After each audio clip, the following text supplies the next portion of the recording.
At the outset, let me state that this question is bizarre in the extreme. The Honourable Sheikh Imam would do well to read the Constitution, and if he has read it, to try and understand it. In addition to what the Deputy President has already said, Section 41(1)(g) of the Constitution states that all spheres of government and all organs of state within each sphere must exercise their powers and perform their functions in a manner that does not encroach on the geographical, functional or institutional integrity of another sphere.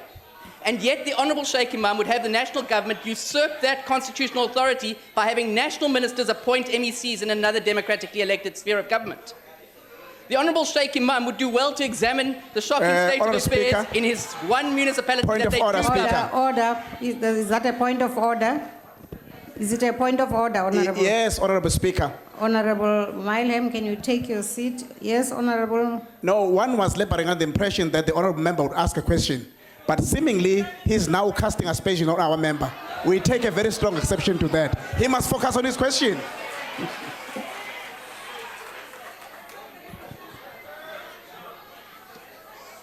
Honourable,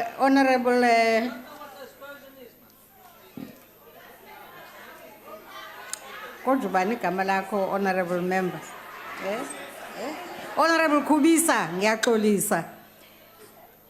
The Honourable Member has a right to actually make his point, including by making a commentary before he gets to the question. Hopefully, Honourable Milham, you'll get to your question. Yes, Chair. So the Honourable Sheikh Imam would do well to examine the shocking state of affairs in the one municipality they do govern, namely Zululand District Municipality, before he throws stones at the best-run municipality and province in the country. So my question, Deputy President, is this. What steps are being taken in the national sphere, and here I'm talking about both executive and legislative, to hold provincial governments accountable? Where are they reporting on their key performance indicators? Who oversees their budgets and expenditure?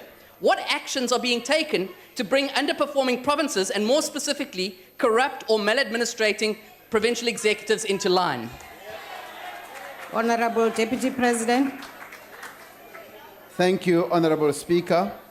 As I answer this question, I thought that what Honourable Imam had been referring to was the extent to which you could also strengthen cooperative governance, the interdependentness of all spheres of government, rather than stress on there being separate forms of government or spheres of government, to stress more how these spheres of government can work together to advance the interests of our people. And that is the approach that I would take, that how do we deepen cooperative governance? And the second part, I guess, of the question or the statement is, how is national government ensuring that there is good performance in all spheres of government? We have the Presidential Coordinating Council that is chaired by the President, that at all times, whenever it meets, seeks to review precisely what is happening in all provinces. And that structure is aimed at deepening the cooperation amongst all provinces in relation to national government.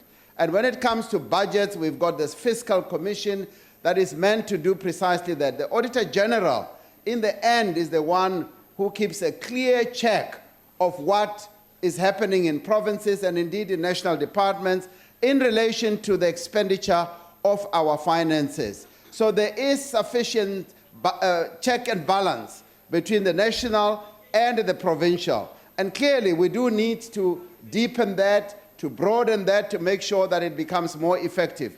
If there are any ideas that the Honourable Member is able to put forward as clear proposals, I invite him to bring them forward, so to bring his wisdom forward, so that we can be better enlightened on how all forms of government or all structures of government can work better. Thank you, Honourable Speaker.